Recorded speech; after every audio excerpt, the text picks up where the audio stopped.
Dear students, good morning.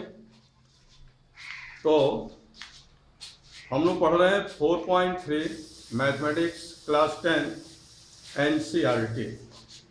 तो इसमें आज हम देखेंगे क्वेश्चन नंबर 8। 4.3 है एनसीईआरटी क्लास 10 और इसमें क्वेश्चन नंबर 8। एक रेलगाड़ी एक समान चाल से 360 किलोमीटर की दूरी तय करती है। ठीक है, एक समान चाल से, एक समान स्पीड से, यूनिफॉर्म स्पीड है, उससे एक रेलगाड़ी 360 किलोमीटर की दूरी तय करती है। यदि यह स्पीड 5 किलोमीटर प्रति घंटा अधिक होती तो वह उसी यात्रा में 1 घंटा कम समय लेती। तो रेलगाड़ी की चाल क्या है ये आपको ज्ञात करना है। तो हम मान लें कि रेलगाड़ी की चाल x है। तो रेलगाड़ी की चाल x है, ठीक है, मतलब स्पीड रेलगाड़ी की, और ये 360 किलोमीटर की दूरी तय करती है। और ये जो चाल है एक समान है। समय निकालना चाहते हैं कि कितना समय लगेगा 360 किलोमीटर दूरी तय करने में x स्पीड से। तो फार्मूला जानते हैं स्पीड का। स्पीड चाल इज इक्वल टू डिस्टेंस, दूरी, अपॉन टाइम। तो यहाँ हम निकालना चाहते हैं टाइम।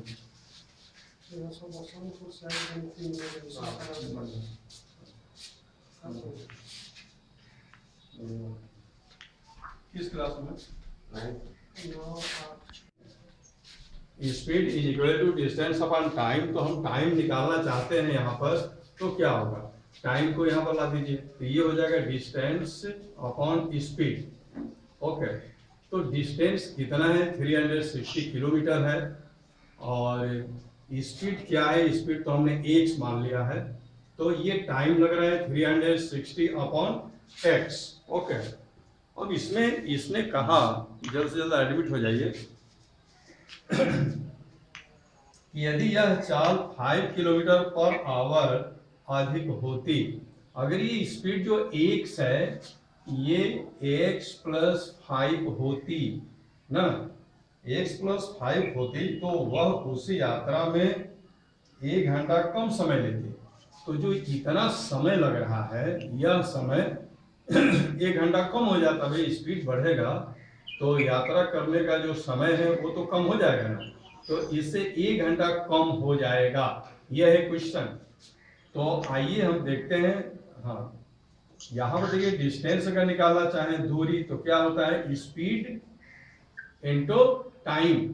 ठीक है, स्पीड इंटू टाइम, 4 गुणे समय। तो यहीं से क्वेश्चन को हम करने जा रहे हैं। अब समझिए, जैसे अगर उस रेलगाड़ी की स्पीड 5 किलोमीटर पर आवर ज़्यादा होता तो x प्लस 5 हो गया। ठीक है, इतना हो गया स्पीड। तो इसने कहा कि समय 1 घंटा कम लगता, यानी कि जो समय लग रहा है 360 अपॉन x, इतना समय नहीं लगता, बल्कि इससे 1 घंटा समय कम लगता। यहाँ -1 कर दिया जाए। अब यहाँ पर आप देख रहे हैं कि ये है चाल, स्पीड, और ये है टाइम।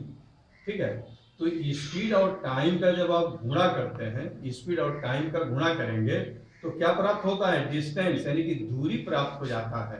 तो इन दोनों का अगर हम गुणा करें तो दूरी तो वही रहेगी, और दूरी है 360। अब यहां से हम इक्वेशन बनाएंगे और इसको सॉल्व करेंगे, x का वैल्यू निकालेंगे कि जो एक समान चाल से रेलगाड़ी जा रही थी वह एक समान चाल कितना है।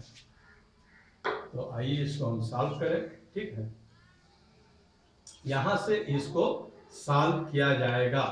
तो ये हो गया x प्लस 5। ठीक है, x प्लस 5 ये हो गया, और यहाँ पर इसको हम लोग थोड़ा सा अगर सॉल्व कर दें एलसीएम लेकर, ये तो x हो जाएगा, ठीक है। तो ये हो जाएगा 360 और माइनस, अब यहाँ पर नीचे तो 1 है, तो x में 1 से डिवाइड करेंगे तो x होगा, और x का ऊपर मल्टीप्लाई करेंगे तो यहाँ पर x हो जाएगा, is equal to 360।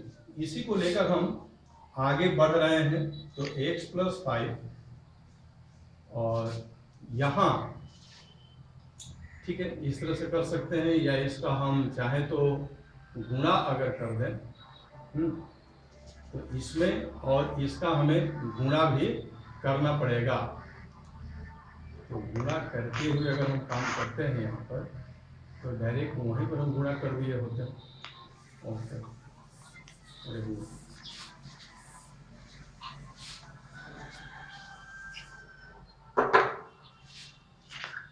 x plus, जब डायरेक्ट हम गुणा ही कर दें तो अच्छा रहेगा,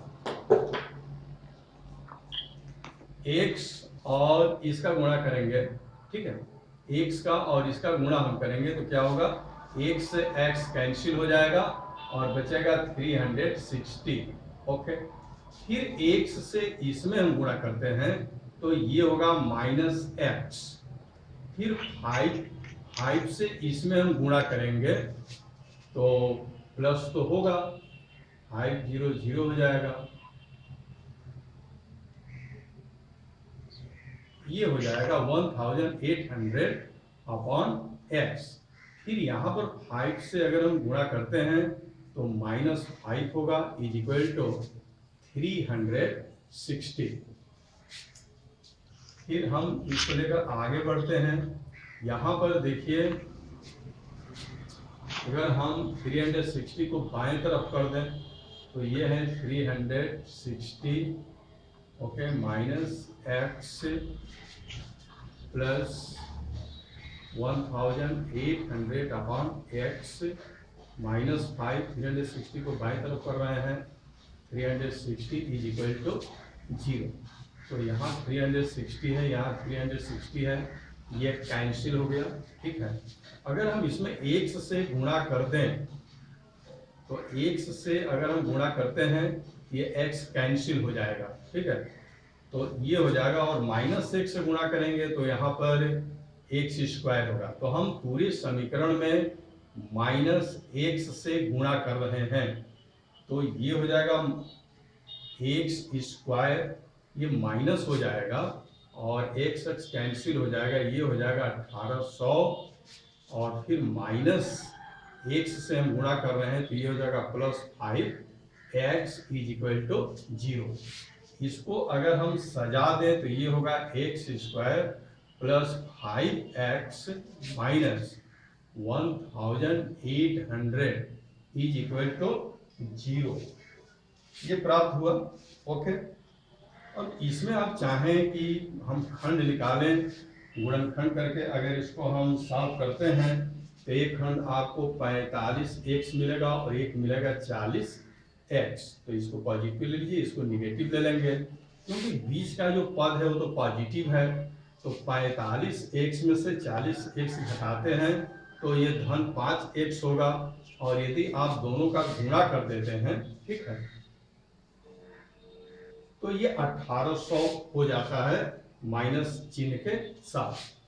अब यहाँ हम यह क्लियर हो गए कि बीच वाले पद को अगर हम विभक्त कर देते हैं तो फिर यहाँ पर प्राप्त हो जाएगा 45x और ऋण 40x और ऋण 1800 बराबर 0। ऊपर की लाइन मैं मिटा रहा हूं,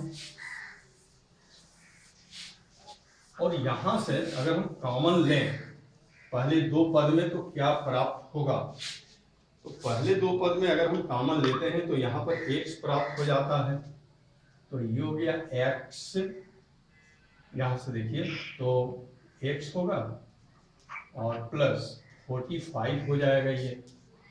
फिर यहाँ पर अगर हम कॉमन ले लें 40 और माइनस भी कॉमन लें तो 40 अगर हम कॉमन ले लेते हैं तो यहाँ पर क्या हो जाएगा, x हो जाएगा, और फिर यहाँ प्लस तो होगा और फिर यही नंबर आ जाएगा 45 इज इक्वल टू 0। तो ये क्वेश्चन आप देख रहे हैं, हम लोग निकाल रहे हैं कि रेलगाड़ी की शुरू में चाल क्या थी, ये हम यहाँ पर निकालने का प्रयास कर रहे हैं। तो x प्लस 45 ये हो जाएगा कॉमन, तो फिर बचेगा x minus 40 is equal to 0। तो यदि x plus 45 is equal to 0 then x is equal to minus 45 होगा। लेकिन यही पर अगर हम बात करें x माइनस 40 की, x minus 40 is equal to 0 then x is equal to 40। चाल अदिश राशि होता है और वह कभी ऋणात्मक नहीं हो सकता। बीच में आप लोग एडमिट होते रहते हैं ना, तो दिक्कत होता है। हमारा ध्यान रहता है ब्लैक बोर्ड की तरफ, आप समय रहते हुए फटाफट एडमिट हो जाना चाहिए, ठीक है। तो हमने देखा कि यहाँ पर जो वैल्यू आ रहे हैं निगेटिव है और चाल अदिश राशि होती है, चाल कभी ऋणात्मक नहीं हो सकते। अब यहाँ पर धनात्मक मान है तो चाल यही होगा, मतलब स्पीड यही होगा 40 किलोमीटर पर आवर। ओके, ये आपका आंसर हो गया, ठीक है। क्वेश्चन आप समझ चुके होंगे। अब हम क्वेश्चन नंबर 9 की तरफ बढ़ते हैं। क्वेश्चन नंबर 9 क्या है? तो यहाँ रेलगाड़ी पर अगर क्वेश्चन आता है तो आपको एक सिंपली चाल का सूत्र याद रखना चाहिए। स्पीड का speed is equal to distance upon time, चाल बराबर दूरी बाटा समय। यह फार्मूला याद रहना चाहिए क्योंकि इस फार्मूले के द्वारा ही हम क्वेश्चन को सॉल्व कर सकते हैं। आगे क्वेश्चन नंबर 9 देखिए, बहुत ही अच्छा क्वेश्चन है एनसीईआरटी का 4.3। क्वेश्चन नंबर 9, प्रश्न को समझना बहुत जरूरी होता है। जैसे एक हौज है, ओके, जैसे यहाँ एक हौज है। हालांकि जब आप एग्जामिनेशन में जब क्वेश्चन को सॉल्व करते हैं तो इतना डिटेल में चित्र वगैरह बनाने की आवश्यकता नहीं होती है, आप डायरेक्ट वहाँ पर सॉल्व कर लेते हैं। लेकिन यहाँ पर चूंकि इस प्रश्न को समझाना है कि प्रश्न है क्या और किस तरह से इसको सॉल्व किया जाएगा, तो हम लोग बहुत फिगर वगैरह खींचकर आपको समझाते हैं।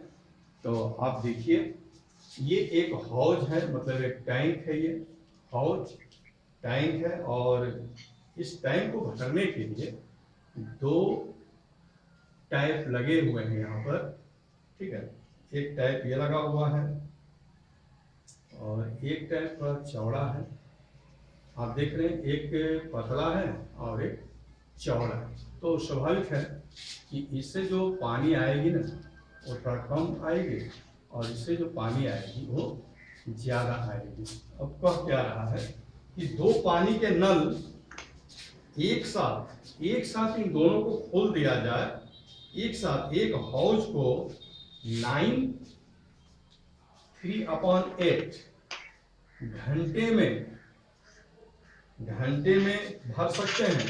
तो आप देख रहे हैं यहाँ पर 2 नल लगे हुए हैं, 2 टाइप हैं, एक पतला है एक मोटा है। और इन दोनों को अगर एक साथ हम खोल दें तो फिर ये दोनों जो टाइप जिनमें से होकर पानी हौज में आ रही है, ये 3/8 समय में, घंटे में ये टैंक को पूर्णतः भर देते हैं, ठीक है। इस बात को आप याद रखेंगे। बड़े व्यास वाला नल, इसका व्यास बड़ा है, डायमीटर इसका बड़ा है। बड़े व्यास वाला नल हौज को भरने में कम व्यास वाले नल से, इससे यह नल इस नल के तुलना में 10 घंटे कम समय लेता है। अगर मान लीजिए दोनों को हमने खोला तो इतने टाइम में इस हौज को दोनों ने भर दिया। लेकिन अगर हम बारी बारी से खोलें एक एक करके, तो अगर ठीक है हौज को हमने खाली कर दिया और जो कम व्यास का नल है केवल इसी से इसको हम भर रहे हैं तो कुछ टाइम लगा होगा, ओके। अब फिर इसको हम खाली कर दिए और फिर जो बड़े व्यास का नल है इससे अब हम इसको भर रहे हैं, तो स्वाभाविक है कि इससे तो ज्यादा पानी आ रहा है तो हौज तो जल्दी ही भर जाएगा। इतना जल्दी भर जाएगा 10 घंटा कम समय में ये भर जाता है, यानी कि t-10। तो ये अगर t समय में भर रहा है अकेले अगर इसको खोला जाए तो ये t समय में भर रहा है, t घंटे में। अब यदि इसको लगा दिया जाए अकेला भरने के लिए तो यह 10 घंटा कम समय लेता है।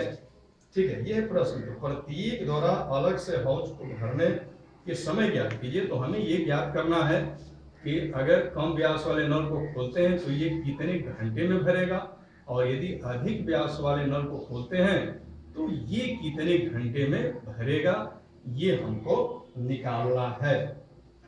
तो हम मान लें कि जो कम व्यास वाला नल है, कम डायमीटर का नल है, यह 1 घंटे में, मान लिया 1 घंटे में यह अकेला इसको भर देता है। मतलब इसको अकेला अगर छोड़ दिया जाए भरने के लिए तो यह कितना समय लेता है, 1 घंटे समय लेता है ये, 1 घंटे। ओके, अब इसको अकेला हम छोड़ देंगे हौज को भरने के लिए तो ये कितना समय लेगा, 1 - 10 घंटे का समय ये लेगा। ठीक है, तो अगर अधिक व्यास वाला अगर नल को हम खोलते हैं भरने के लिए तो कितना समय लगेगा, 1 - 10 घंटे का ये समय लेता है। ठीक है, और दोनों को एक साथ अगर हम खोल रहे हैं तो प्रश्नानुसार 9 3/8 घंटे का समय लिया जा रहा है। तो ये है आपका क्वेश्चन। तो आपको बताना है कि अकेला ये कितने घंटे में भरेगा, अकेला यह कितने घंटे में भरेगा। बीच में एडमिट होते हैं, मेरा ध्यान ब्लैक बोर्ड की तरफ होता है, दिक्कत हो जाता है। ठीक है, तो आप ऐसा कीजिए, बीच में जब आ जाते हैं ना तो प्रॉब्लम होती है। अब मैं पढ़ाऊँ कि आपको एडमिट करूँ 40 मिनट, ये बात समझ में नहीं आती है। तो बिल्कुल पहले 2 मिनट के अंदर ये सब आप अपना काम कंप्लीट कर लें, क्योंकि बीच बीच में हमारा इधर ध्यान भी नहीं रहता है। क्या करेंगे, आप इंतजार करते रहेंगे एडमिट के लिए और मेरा ध्यान इधर रहेगा नहीं, मेरा ध्यान तो इधर रहेगा। हाँ ठीक है भाई, तो फिर से एक बार समझ लीजिए जो नए एडमिट हुए हैं कि ये 2 टैप हैं, 2 नल हैं, एक का व्यास कम है, पतला है, और एक का व्यास ज़्यादा है, मोटा है। अगर इन दोनों नलों को एक साथ खोल दिया जाए तो हौज को 9 से 3/8 घंटे में भर देते हैं। एक तो ये हो गया सर। अब आइए, अब यदि अकेला इसको खोल दिया जाए, अकेला इसको भरने के लिए, तो ये समय लेता है 1 घंटा। क्लियर। अब यदि इसको अकेला छोड़ दिया जाए कि इसको भाई भरो, तो ये समय लेता है 1 - 10 घंटे। तो हमको x का वैल्यू निकालना है। ठीक है, तो आइए अब क्वेश्चन को हम सॉल्व करने जा रहे हैं। अभी तक तो हमने ये बताया कि क्वेश्चन है क्या, लेकिन अब हम क्वेश्चन को सॉल्व करने जा रहे हैं। तो आप यह बात समझिए, जैसे मान लीजिए ये एक कंटेनर है और 2 घंटे में अगर इसको भर दिया जाता है पूरा कंप्लीट, तो आप बताइए 1 घंटे में कितना भरेगा ये। भाई 2 घंटे में ये पूरा भर जाता है कंटेनर, तो 1 घंटे में ये कंटेनर कितना भरेगा, आधा भरेगा। बात को समझिए, देखिए बात को समझिए, क्वेश्चन कैसे सॉल्व करेंगे। अगर ये पूरा कंटेनर 2 घंटे में पानी से भर दिया जाता है तो मेरा क्वेश्चन है कि 1 घंटे में ये कितना भरेगा। 1 घंटे में आधा भरेगा भाई, कितना भरेगा 1 घंटे में। जैसे 1 घंटा में आधा भरा, फिर 1 घंटे में आधा भर गया, पूरा भर गया। यानी कि उसी प्रकार से अगर हम बात करें कि अगर यह कंटेनर 3 घंटे में भरता है तो 1 घंटे में कितना भाग भरेगा, तो इसका पूरा 3 हिस्सा कर दीजिए, तो इसका 1 भाग भरेगा। ठीक है ना। अगर मान लीजिए कोई कंटेनर है और उसको भरने में पूरे 4 घंटे का समय लगता है, 4 घंटे का समय लगता है, तो वह 1 घंटे में कितना भरेगा, तो 4 हिस्सा कर दीजिए, तो इसका 1/4 भरेगा। अब यहाँ से आप जनरल अपने दिमाग में वो माइंड सेट कर लीजिए कि अगर कोई भी काम 6 घंटे में हो रहा है, 6 घंटे में कंप्लीट हो रहा है, तो 1 घंटे में कितना काम होगा? 1/6। अगर कोई काम 5 घंटे में पूर्ण हो रहा है तो 1 घंटे में कितना कार्य होगा? 1/5। इसको एकदम सेट कर लीजिए अपने ब्रेन में और उसके बाद हम आगे बढ़ते हैं। ठीक है, तो यहां पर कहा गया कि जो कम व्यास वाला नल है वह 1 घंटे में हौज को भर देता है। तो 1 घंटे में कम व्यास वाला नल हौज को कितना भरेगा? ठीक है, तो इसका नाम हो गया अधिक व्यास वाला, कम व्यास वाला। तो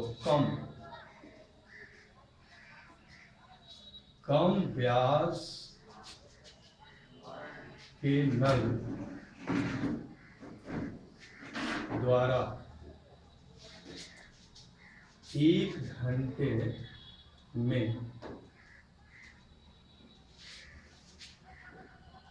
भरा गया भाग। ठीक है, कम व्यास के नल द्वारा 1 घंटे में भरा गया भाग कितना होगा? कितना हिस्सा ये भरेगा? 1/x। ठीक, इसी प्रकार से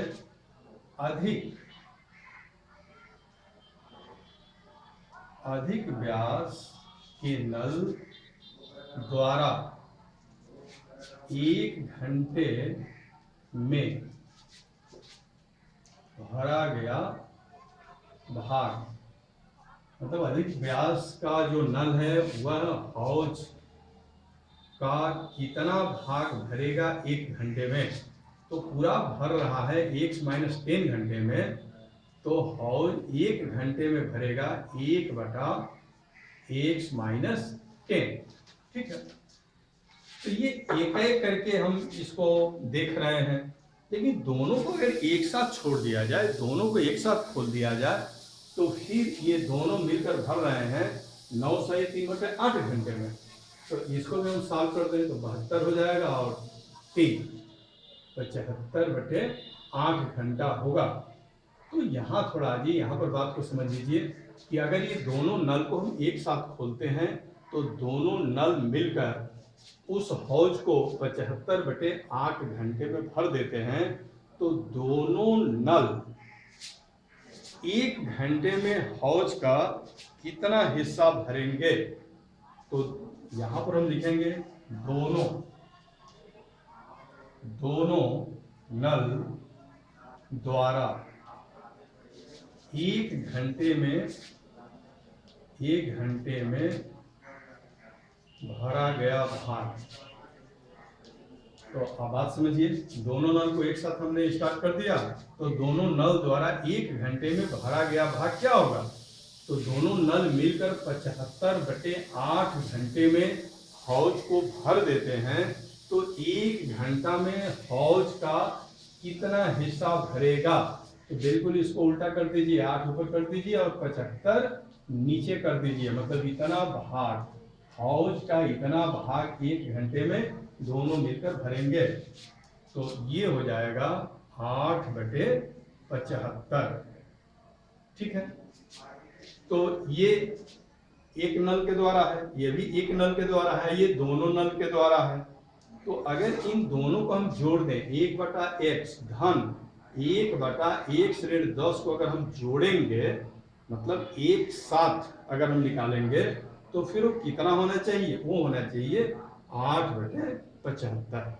तो हम ये कहेंगे कि कम व्यास के नल द्वारा 1 घंटे में भरा गया हिस्सा 1/x और बड़े व्यास के नल द्वारा भरा गया हिस्सा 1/x ऋण 10 है। तो दोनों को जोड़ देंगे तो प्राप्त होगा कि दोनों नल द्वारा 1 घंटे में हौज का भरा गया हिस्सा।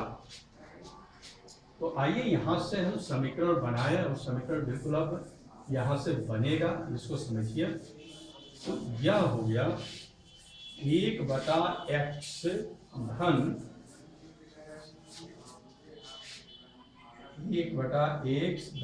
1/x ऋण 10। ठीक है। अब बराबर ये हो गया 8/75। अब यहाँ से क्वेश्चन को हम सॉल्व कर देंगे, आसानी के साथ सॉल्व कर देंगे।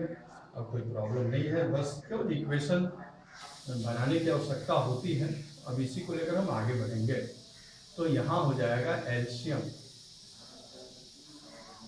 तो भाग देंगे तो ये हो जाएगा 1/10 और फिर आप इसे भाग देंगे तो ये हो जाएगा +x। तो आपने क्या देखा, इसमें आपने 1 से भाग दिया तो ये बचा और ये हो गया x - 10। अब आप इसमें x - 10 से भाग देते हैं तो x बचता है और इसका इसमें गुणा करते हैं तो x हो गया। अब ये हो गया 8/75। ठीक है, तो x और x को आप लिख सकते हैं 2x - 10 और यहाँ पर गुणा कर दीजिए तो ये हो जाएगा x² - 10x = 8/75। अब यहाँ पर तिर्यक गुणा करने की आवश्यकता है, तिर्यक गुणा हम कर देते हैं। ऊपर की लाइन मिटा रहा हूँ, तो यहाँ तिर्यक गुणा अगर हम करते हैं तो चलिए 8x² हो गया, ये 8x² हो गया। फिर यहाँ पर अगर हम गुणा कर दें तो ऋण 80 हो जाएगा। 8 और 10 का गुणा करेंगे तो ये हो गया 80x। 8 और इसका हमने गुणा किया तो ऋण 80x हो गया। अब चलिए इसका हम इसमें गुणा करते हैं तो 75 × 150 होगा, यानी कि बराबर 150x हो जाएगा। ठीक है, इसमें हमने गुणा किया और फिर 10 में गुणा करेंगे तो ये माइनस हो जाएगा और 750 हो जाएगा। बिल्कुल आप यहाँ पर देख सकते हैं। तो इस तरह से एक एक लाइन को लेकर हम आगे बढ़ेंगे। ये हो गया 8x²। ओके, इसको हम इधर ला रहे हैं भाई, तो ये है 150 से x इधर होगा तो माइनस ना 150 x हो जाएगा, यानी कि जुड़ जाएगा इसमें तो 230 हो जाएगा। ऋण 230 x हो जाएगा। अगर आप इसको इधर ला रहे हैं तो ये माइनस है, प्लस हो जाएगा। ठीक है, माइनस क्या हो जाएगा, माइनस ये प्लस हो जाएगा। तो 230x और ये प्लस हो गया कितना, 750 बराबर 0। तो ये प्राप्त हुआ है। ओके, अब यहाँ से हम गुणनखंड करके काम कर सकते हैं। जैसे ये हो गया 8x², इसका हम खंड कर दें, मध्य जो पद है इसका अगर हम विभक्त कर देते हैं तो फिर ये हो जाता है 200x और -30x ये हो जाता है +750। आइए थोड़ा सा इसको चेक कर लिया जाए। तो आप देखिए ऋण 200 है और ऋण 30 है, जोड़ेंगे तो ऋण 230 हो जाएगा। लेकिन अगर इसका हम गुणा कर देते हैं ना तो 750 और 8 के गुणनफल के बराबर यहाँ पर ये प्राप्त होता है। तो यहाँ पर अगर हम कॉमन लेते हैं तो 8x कॉमन मिल जाता है, तो ये हो जाएगा x और माइनस हो जाएगा 8 से, इसमें हम भाग दे देंगे। ठीक है ना, तो 25 प्राप्त हो जाएगा। 25 × 200 होगा। अब यहाँ पर आ जाइए, यहाँ पर हम लेते हैं प्लस में ही कॉमन लें और 30 और ये प्लस में कॉमन लेने से काम नहीं चलेगा, माइनस में कॉमन लें ताकि माइनस माइनस क्या हो जाएगा, प्लस हो जाएगा। x फिर प्लस माइनस माइनस होगा और ये कट जाएगा और वही 25 हो जाएगा। = 0 = 8। अब यहाँ पर कॉमन ले सकते हैं x - 25 और फिर 8x - 30 = 0। फिर वही बात होगी कि यदि, ऊपर मैं लिख दे रहा हूँ यदि, ठीक है, यहाँ तक बात आप समझ रहे हैं। ऊपर अगर हम ये लिखें यदि x - 25 =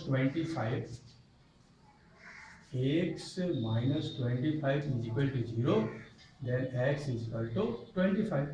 और यहीं पर अगर हम कहें कि यदि 8x - 30 is equal to 0। Okay, दोनों ही माइनस थे। ओके, तब क्या प्राप्त होगा? तब यहां पर हो जाएगा 8x इज इक्वल टू 30 होगा, तो x इज इक्वल टू 30/8। इस तरह से यहाँ पर ये वैल्यू प्राप्त हो रही है, तो 30/8। ओके, तो यहाँ पर इसको हम ले सकते हैं 25 से। जैसे यहाँ पर जो x का वैल्यू होगा 25 लेकर हम आगे बढ़ेंगे 25 किलोमीटर प्रति घंटा। तो यही आपका आंसर होगा। सॉरी, x का वैल्यू निकाल रहे हैं ना, सॉरी 25 चाल वाला नहीं भाई। x क्या था? x हमने मान लिया कि कम व्यास वाले हौज ने 25 घंटे का समय लिया, तो बड़े व्यास वाले हौज ने कितना समय लिया? इतने घंटे का समय। तो जो कम व्यास का नल है, टैप है, वह 25 घंटे का समय ले रहा है। तो जो अधिक व्यास का नल है वह कितना समय लेगा? इससे 10 घंटा समय कम लेगा, यानी कि x माइनस 10, यानी कि 25 ऋण 10, यानी कि 15 घंटे का वह समय लेगा। तो ये आपका आंसर निकल कर आया। कम व्यास वाला जो नल है वह है। अब टाइम आउट का समय होता है तो एडमिट होते हैं ना, ठीक है।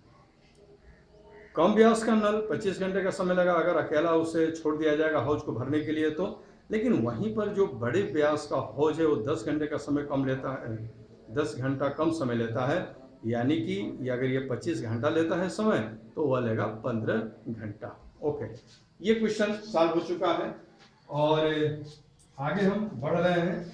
क्वेश्चन नंबर 10 की तरफ हम चल रहे हैं। टाइम आउट का सिग्नल हो चुका है। देखिए जितना भी हम लोग पढ़ लें, ओके, क्योंकि टाइम आउट हो गया है तो बहुत कम समय होगा। अंत तक आप लोग जुड़ते रह जाते हैं। हेलो हेलो, कितने लोग जुड़े हैं थोड़ा ये देखिए। तो फ्रेंड्स, बीच में थोड़ा गार्जियन लोग आ गए थे इसलिए डिस्टर्ब हो गया। कितने लोग जुड़े हैं ये मैं देखना चाहता हूँ। हाँ, 11 लोग जुड़े हुए हैं। 11 लोग जुड़े हुए हैं। हालांकि बहुत ज़्यादा बच्चे जुड़ नहीं पा रहे हैं। अच्छा, ये जो मैं अभी जो लाइव क्लास चल रहा है इसका वीडियो मैं डाल देता हूँ यूट्यूब पर, ठीक ना, कि जो इस लाइव क्लास में जो शामिल नहीं हो पाए हैं वो यूट्यूब पर भी जाकर इसका लाभ उठा सकते हैं, ठीक है। थोड़ा सा बीच में डिस्टर्बेंस हो गया, गार्जियन आए थे, इधर टाइम आउट का सिग्नल भी दे दिया, और मैंने ज़्यादा से ज़्यादा बच्चों तक थोड़ा न्यूज़ जाता तो अच्छा रहता ना। और यह बात कि अब समय तो ऐसे ही बोर्ड द्वारा 5-5 दिन का समय बढ़ाया जा रहा है, ठीक है। अब बहुत सारे बातें कही जा रही हैं लेकिन किसी भी बात पर विश्वास नहीं टिक पा रहा है। जैसे पहले कहा गया कि 15 अगस्त के बाद हो सकता है कि स्कूल खोले जाएं ना, तो उस उम्मीद से हम लोग चले। इसके बाद हुआ कि नहीं 31 अगस्त तक तो पूरा बंद रहेगा। अब यूट्यूब वगैरह पर जाएंगे तो लोग बतला रहे हैं कि 1 सितंबर से, या कभी बतला रहे हैं कि 5 सितंबर से कुछ स्टेट खोलने जा रहे हैं। तो अभी 5 सितंबर तो आया नहीं, अभी कहीं का भी विद्यालय नहीं खुला है। पूरे भारत में विद्यालय बंद हैं। बंगाल में उधर जो ममता बनर्जी की सरकार है उन्होंने कहा है कि 5 सितंबर को खोलेंगे। दिल्ली में भी मनीष सिसोदिया कह रहे हैं खोलने के लिए। पंजाब से भी न्यूज़ आ रहा है। लेकिन अब ये देखना बाकी होगा कि उस समय आता है तो विद्यालय खुलते हैं कि नहीं, क्योंकि ये लोग कह तो रहे हैं पब्लिक को, या पेपर में भी दे रहे हैं न्यूज़ कि खोले जाएंगे, लेकिन एक शब्द उसमें डाल दे रहे हैं अंत में कि यदि सामान्य स्थिति रहा तो ना। तो सामान्य स्थिति रहा तो इसका तो व्याख्या नहीं हो पाएगा। अब वो समय पर चलेंगे तो कहीं मान लीजिए कह देंगे कह रहे हमने तो कहा था, सामान्य स्थिति होगा तो सामान्य स्थिति तो बनी नहीं। तो इस तरह से सरकार भी विद्यालय और शिक्षा के माने में आँख मिचौली खेल रही है। खैर कोई बात नहीं, क्योंकि ये महामारी है, हम सरकार को दोष नहीं लगा रहे हैं। सरकार हमारी मालिक है, वहाँ पर बहुत बड़े बड़े लोग बैठे हुए हैं। हाँ, ये ज़रूर है कि जब आदमी कष्ट में होता है तो बड़े लोग कुछ सांत्वना दे देकर समय को पार कराते हैं। तो ऐसा लग रहा है कि उसी तरह से सांत्वना दी जा रही है और इंतज़ार हो रहा है इसके वैक्सीन का, क्योंकि जब तक इसका परफेक्ट वैक्सीन नहीं खोज लिया जाता है तब तक इस रोग पर कोई विजय हासिल करना मुश्किल है। अब वही है कि बचकर ही रहना है। ज़िंदगी भाई मूल्यवान है, बात तो सही है, शिक्षा मूल्यवान है, लेकिन इसके साथ ज़िंदगी मूल्यवान है। तो ज़िंदगी भी बचाना है, शिक्षा भी बचाना है। और नहीं, अगर आप कोशिश करते तो बिल्कुल हम लोग शिक्षा को तो 100% हम बचा लेते हैं मात्र इस जूम ऐप के द्वारा।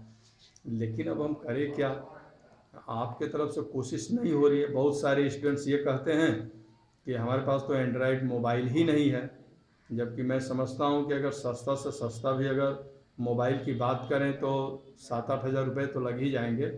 तो इतना खर्च तो वहन करना पड़ेगा।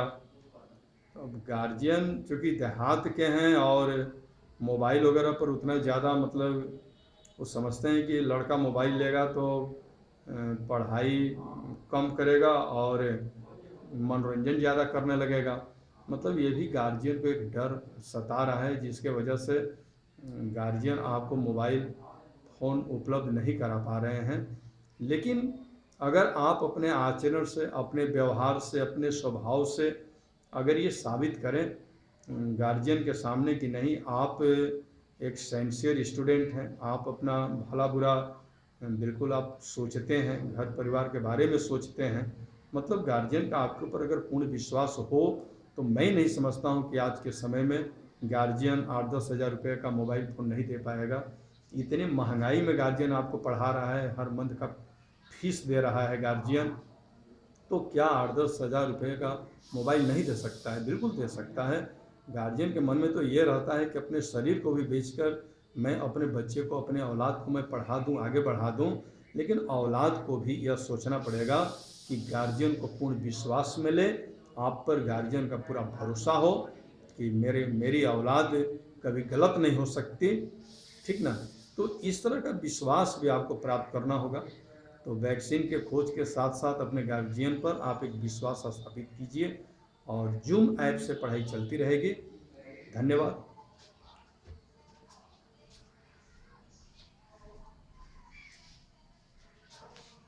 के बारे में काफ़ी विस्तृत चर्चा हम एसेंसिंग लाइव क्लास में कर चुके हैं।